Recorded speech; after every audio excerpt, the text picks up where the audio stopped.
There's a beautiful island in the Atlantic Ocean, 25 miles off the coast of Brazil. It's easy to reach, has an endless beach line, steep rocks to climb, and vibrant tropical greenery.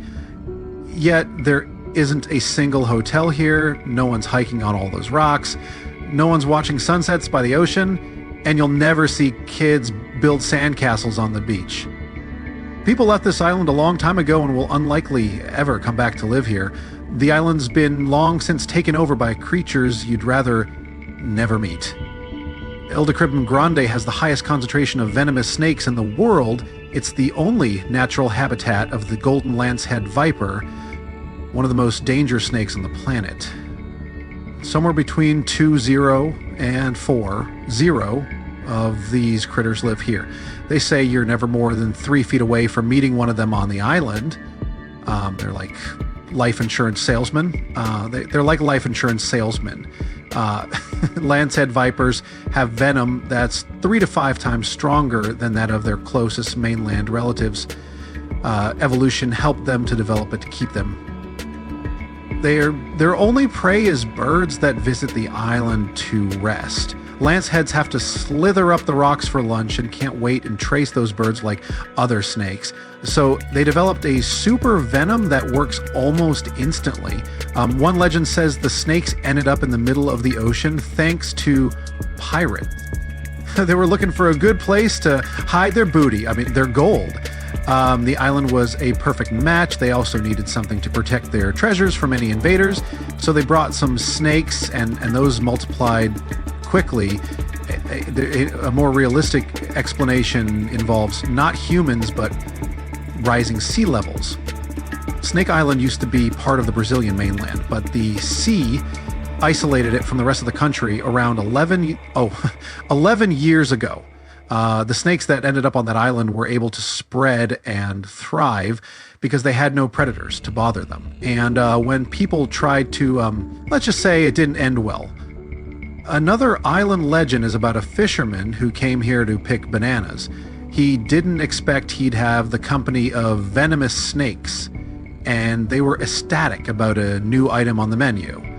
The fisherman ran for his life back to the water, but had been bitten before he managed to jump into his boat. A couple days later, his boat was found, but he didn't make it through the journey. Snake Island has long been uninhabited, but it used to have a human population for a few years, from 1909 to 1920. It was the lighthouse keeper, his wife, and 3 kids.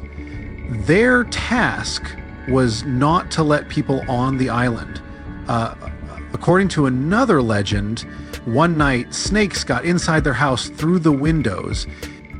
The parents grabbed their kids and tried to escape to the boat. Sadly, the snakes were faster. No one of the family had survived that visit.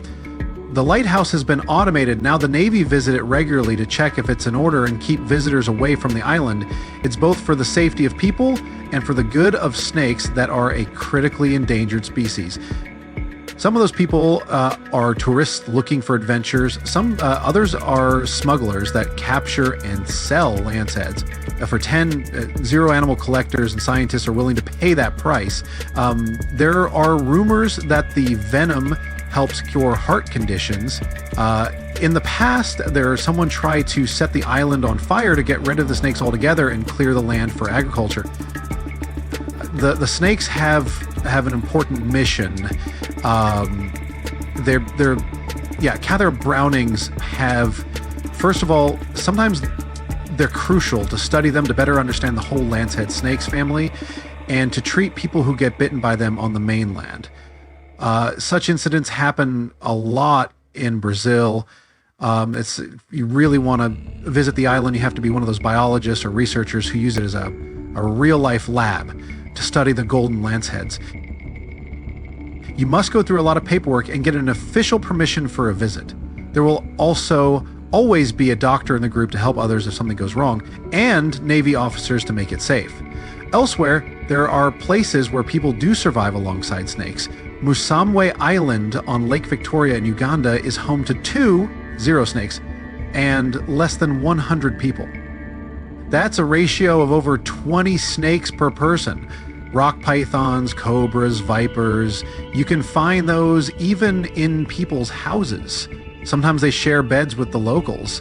They believe the island is home to many kinds of spirits that have transformed into snakes. The people are just guests here, and they must never, ever hurt those snakes. Even if you find a cobra under your pillow, you don't supposed to scream for help. You'll scare away good luck. And if you hurt a snake, prepare to pack your bags and leave the island for good. There are also monitor lizards on the island. The snakes live in peace with them and the locals. They feed mainly on bird eggs and won't attack you first. The real danger of North Sentinel Island isn't the snakes, it's the people. The island, about the size of Manhattan and surrounded by corals, is home to one of the most isolated tribes on the planet, the Sentinelese. They're a hunter-gatherer society that doesn't welcome any strangers at all. The only safe outside visit took place in 1967. Based on what they saw back then, anthropologists guess there could be anywhere between 50 and a couple hundred people living on the island. No one else in the world speaks or understands their language. Another dangerous place is Makajima Island in Japan, south of Tokyo. It's famous for the active volcano it sits on. There have been 6 eruptions in the last century alone.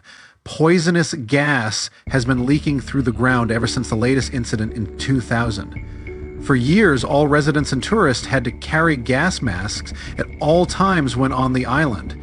When the siren went off, it was a sign to put it on immediately.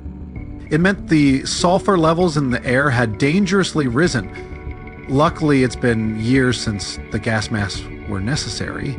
Volcanic activity made Lake Kivu in Africa a dangerous place as well. It sits exactly where tectonic plates are slowly moving away from one another. It makes the Earth's crust thinner and the volcanoes more active. That's why there are hot springs under Kivu that send hot water, carbon dioxide, and methane into the lake. Microorganisms that live in the lake generate more methane. All these gases remain in the water because the lake is really deep. This mix is denser than regular lake water, so the lake has unusual layers. Kivu is dangerous because all the gas is trapped and it could find a way out. That would be a disaster. Saba is a tiny Caribbean island and that's seen more storms in the last 150 years than any other place in the world. There were over 60 big hurricanes, 15 Category 3 storms, and 7 Category 5 ones, the most destructive a hurricane can get. If you want to try your luck, visit in winter. You'll be less likely to witness a storm, but landing will still tickle your nerves.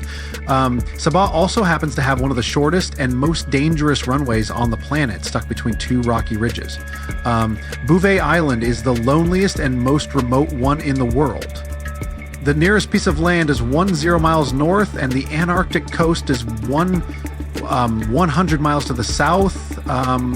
Fewer than 100 people have ever been here, mostly scientists that used to work at a research station. If you decided to travel there, the journey would take days. If something went wrong, there would be no one to save you in time.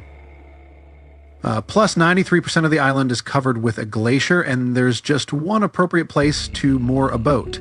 Hey, sounds like fun, sign me up. Not. Mount Washington in the US gets way more visitors, but not everyone comes back safely. It's known as the most dangerous small mountain on the planet.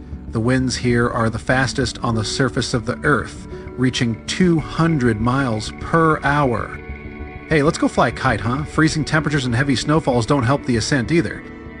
Hikers are often steered away from trails and roads, even if you do make it to the top.